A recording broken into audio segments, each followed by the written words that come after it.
long introduction because I want to give Dr. Shah the opportunity to tell us about his journey. So I'll just briefly say that Dr. Shah is from Asian Institute of Technology and director of the Yunus Center based in Bangkok. And Mana Berta is going to help me with a bit of translation after some key points, but we're going to keep it very informal, very relaxed. We're going to have a bit of a discussion, hear from Dr. Shah, and then we'll open up to questions from the audience. So please join me in a round of applause to welcome Dr. Faiz Shah.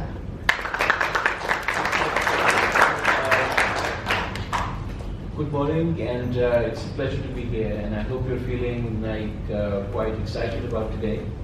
I'm feeling very excited about today in the sense that we're going to hear from the pitches and we're going to get some insights into what you're thinking in terms of business ideas that will help solve the world's problems. So this is a subject that has been of great interest to me. So before I sort of launch into my journey, I'd just like to thank you all for making time today to listen and to allow me to learn from you.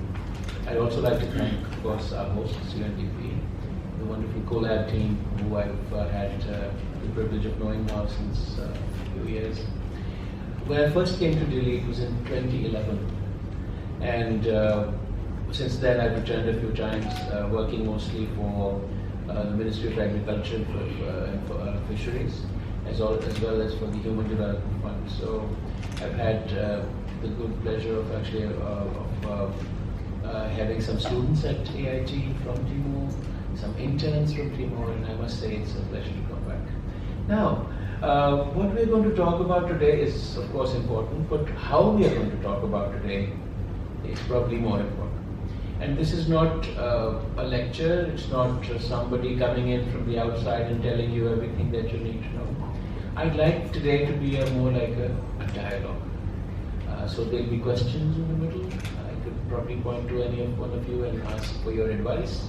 Some of you might want to raise your hand and say, hey, where did you come say that from? And so on. So if you agree with that, we'd like to just open up. So I'll probably stand up, walk around, just look at you. And so with that, I'd like to invite a quick translation or a recap of this from Berta, that's okay with you, on how we are going to conduct this morning so that you feel a little bit more excited at least. Yeah. Okay.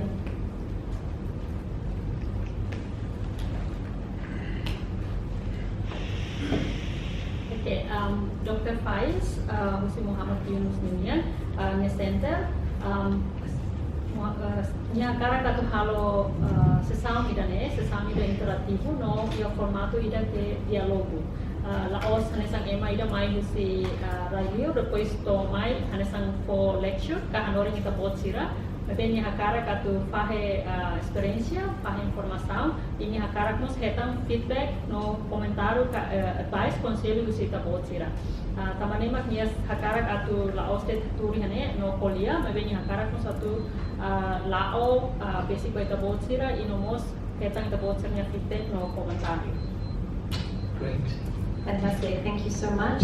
So first of all, I'd like to invite Dr. Shah just to tell us a little bit about his journey. So not to, be too... Not a long journey. Not a long journey, like of course. Like a shortened version. We won't say how many decades, but Yes. we won't be so kind.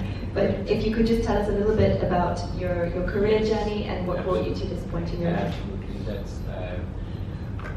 the reason we are all here, of course, is that we're all in various stages of the journey of life.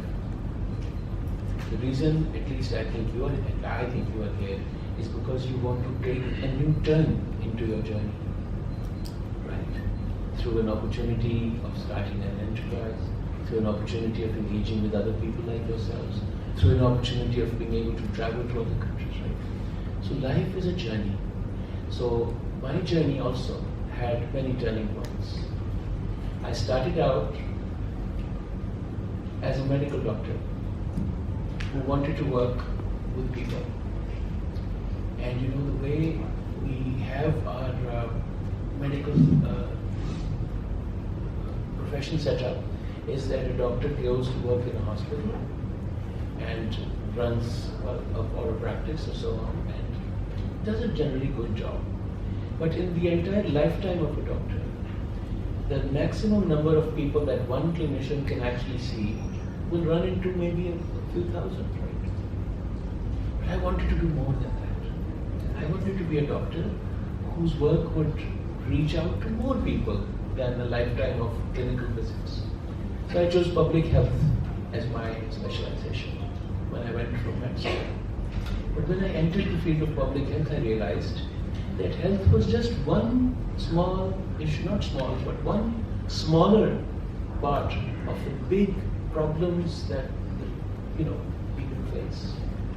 And health comes out as a problem when people are poor, when people don't have access, when people cannot exercise the right to good health, right? When that realization came, my life's first turning point came. I said I will now no longer be a doctor.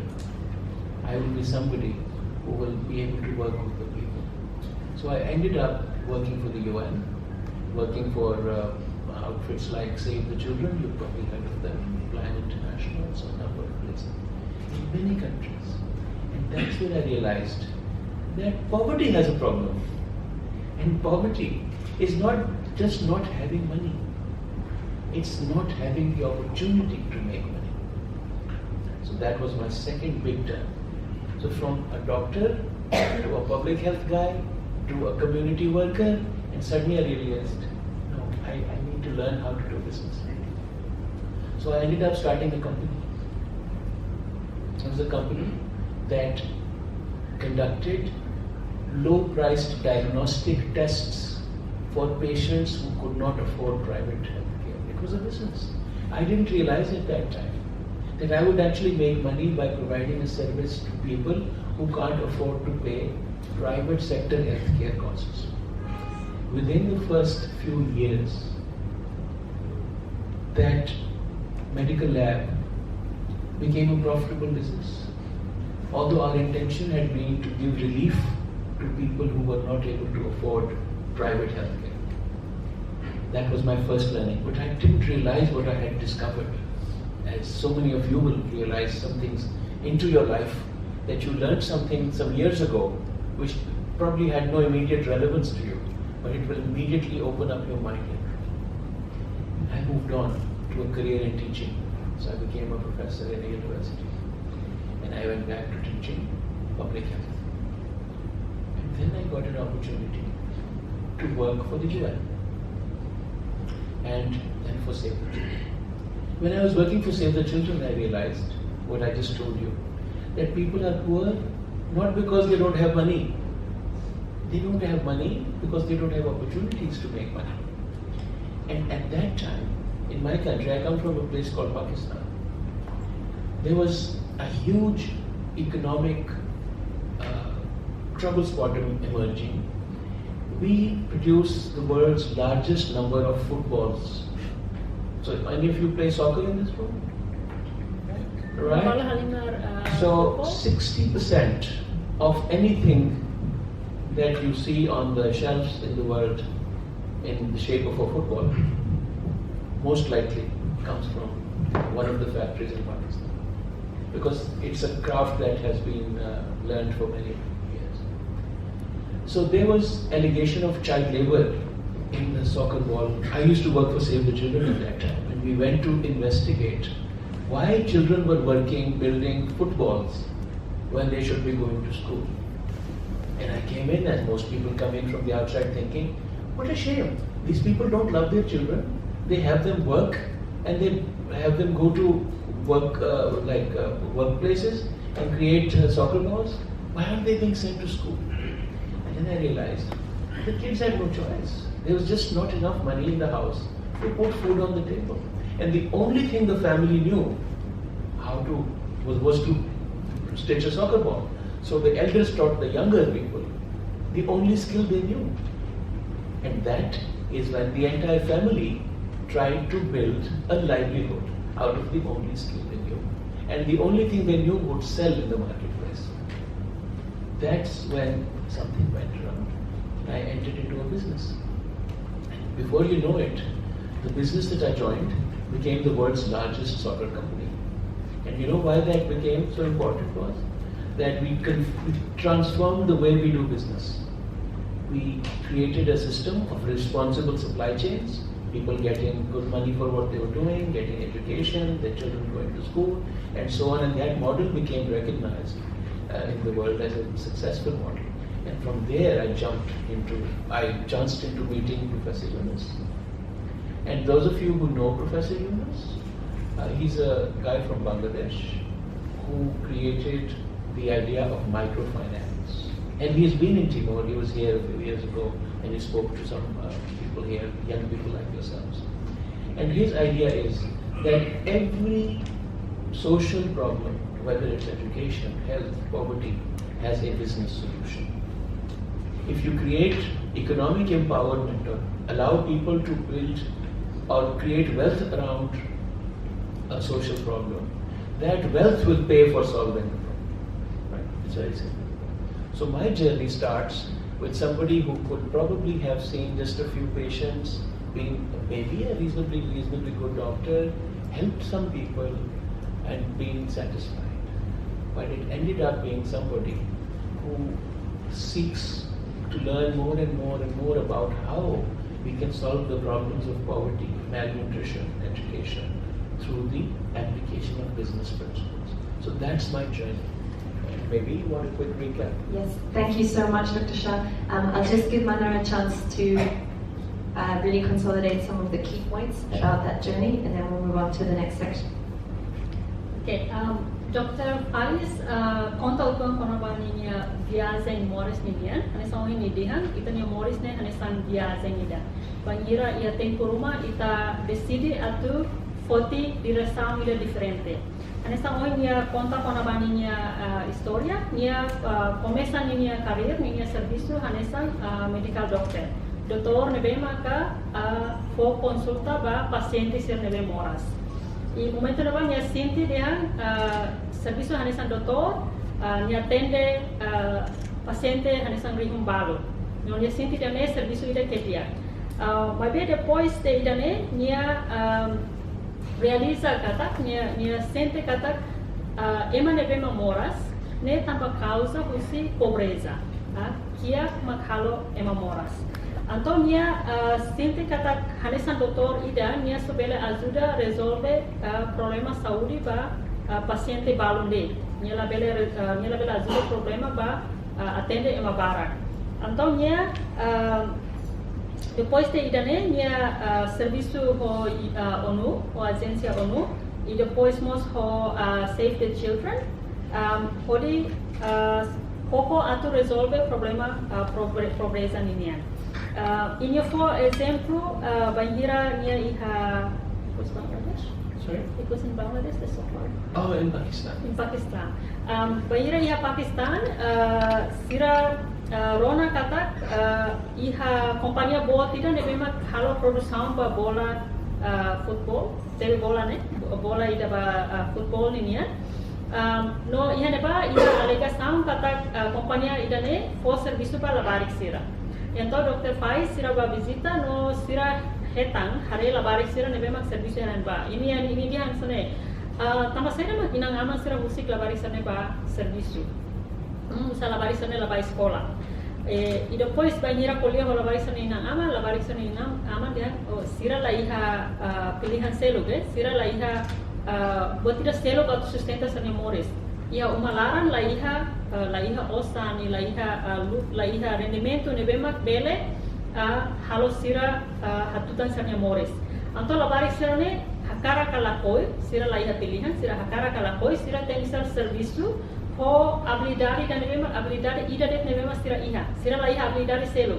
Sira so bele usa sarnya lima hodi halo hodi produce bola. Ida ne habilidade ida det nebemak sira iha. Então, halo Dr. Faiz realiza katak, sempre katak, ternyata ema kiak ne, la os tambah sira la iha osan. Mas ema kiak tambah sira la hetang oportunidade, atau bele hetang rendimento rumah ba família atau hatutang Morris. Então, mas sira desenvolve sistema ida, sistema supply chain, corrente, ala tente dunia será, sistema supply chain ida ne memang agora ne sucesso que teves. No banheira desenvolve negócio idane, o sistema ida que agora sucesso no companhia idane sai companhia ida que boa. Nemak nia hasoro Professor Muhammad Yunus. No ihane nia fote conclusão kata iha problema social sa ida de sempre iha solução social. No nia hanesan conclusão nia fote nia dehan kata nia começa honi nia carreira nia serviço ne hanesan doutor ida ne bema bela resolve problemas saúde para paciente balude. To agora sai ema ida ne bema ka sucesso iha negócio social nenia, empresa social. Empresa ne bema ka resolve problemas social iha comunidade. No idane la os dihan halo ba for free, la os gratuita, mas be negócio ne be resolve problema, mas vemos iha rendimento atubele atutamore. Thank you, Mana.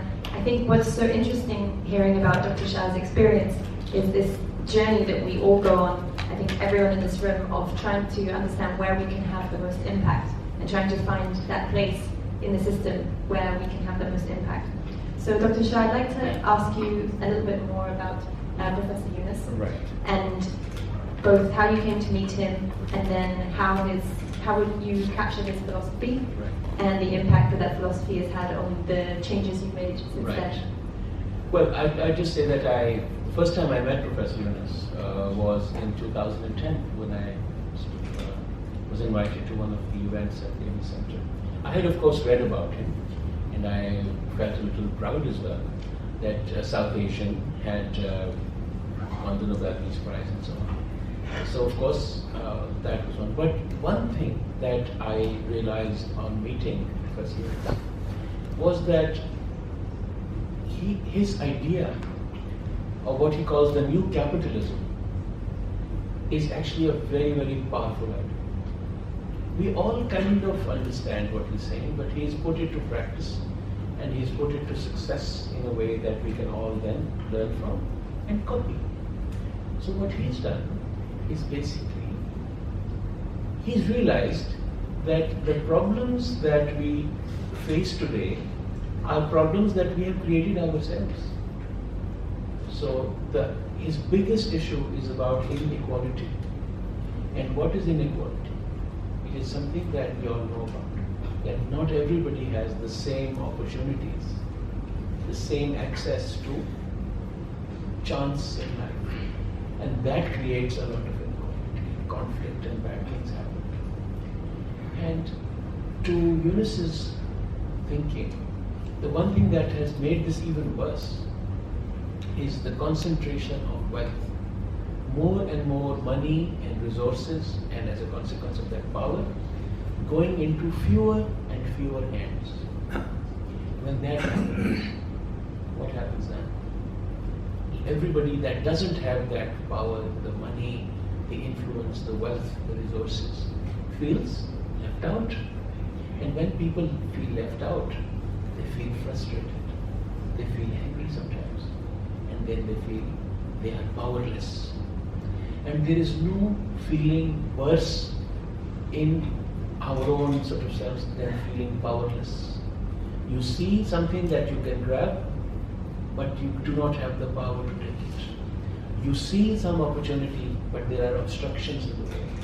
You see other people who may be more fortunate than you, yes, but maybe less qualified, less bright, less full of ideas than you, accessing opportunities because they are able to for some reason. And this sense of powerlessness is the root of a number of problems in society. If you get a chance, try to get your hands on a book called The 3 Zeros. Yunus's latest book is called A World of 3 Zeros. And he talks in this book about how the concentration of wealth has created an enormous inequality in the world. And fundamental to that inequality is economic freedom. When you don't have the opportunity to make money, you don't have money. And when you don't have money, so many doors close. So the idea is, and it's not something that Professor Yunus invented. It's just something that he analyzed, and he realized that in order to address the problems of poverty and inequality, you have to create a counterbalance of opportunity, an opportunity to create wealth. And we all know in this room that the only tool known to society that can create wealth is enterprise, is business, is commerce, right? Is trade. So he said that, okay, now that we've figured this out, if we create businesses that solve social problems, there will be money to pay for solving the social problems. I'm trying to put this in very sort of easy, simple words, but you understand it anyway, in the sense that if there is money to solve a problem, it will be solved. But how do you make money? And the best and easiest and the most desperate way of making money is through providing a good or a service in exchange for money and making that money. And this, of course, is business. So he came up with the idea of solving the world's problems at the social level, at the community level, through creating small businesses, through creating or attracting investments in businesses that exist solely for solving social problems. And he called this business social business. So it's just a regular business, yes, because it makes a profit out of selling and buying. But unlike other businesses, the purpose of this business is solving a social problem. It is not making somebody rich or making just money for the sake of making money. It's for making money to solve a social problem. And if you take this definition, you transform the way you look at business. The traditional way, the money-making business, the profit-seeking business, as Professor Yunus calls it, exists solely to make money. Yes, sometimes these businesses solve certain problems. They employ people, or they produce things that help people, like medicines or healthcare materials or so on. But their purpose is not to solve a problem. Their purpose is to make money. But if you create a business whose sole purpose is to solve a problem, you suddenly transform the motivation that rides behind making that business successful. Now, take a second to imagine you want to start a business. Yes, of course, because of course you want an income, you want solid economic foundations for you and your family, you want to buy things you have always wanted to buy, which is fair, absolutely fair. We all want that, and we should all be able to do that. But imagine if you took that one step further and said, you will make your livelihoods, you will make your money, you will buy your things as you go and succeed more and more. But while you are doing that, other people are also benefiting. The traditional model that we see is that somebody gets very rich, they succeed in business, and once they're rich and they've achieved what they think is a level of success, then they start giving back money. They build hospitals, they give scholarships out, they help poor people, they give to various charities, right? Yunus says, why does it have to be one after the other? So you spend most of your life chasing money and financial success, and then once you've achieved it, you give it away as charity or as help to other people. It's a great way. He doesn't say it's wrong. He just says that why does everybody have to wait such a long time to be able to give back to society? Why can't we have both kinds of businesses working together? There are profit-making businesses, let them work. But then some of us who really want to also change society and help our people and build our society or community can actually start business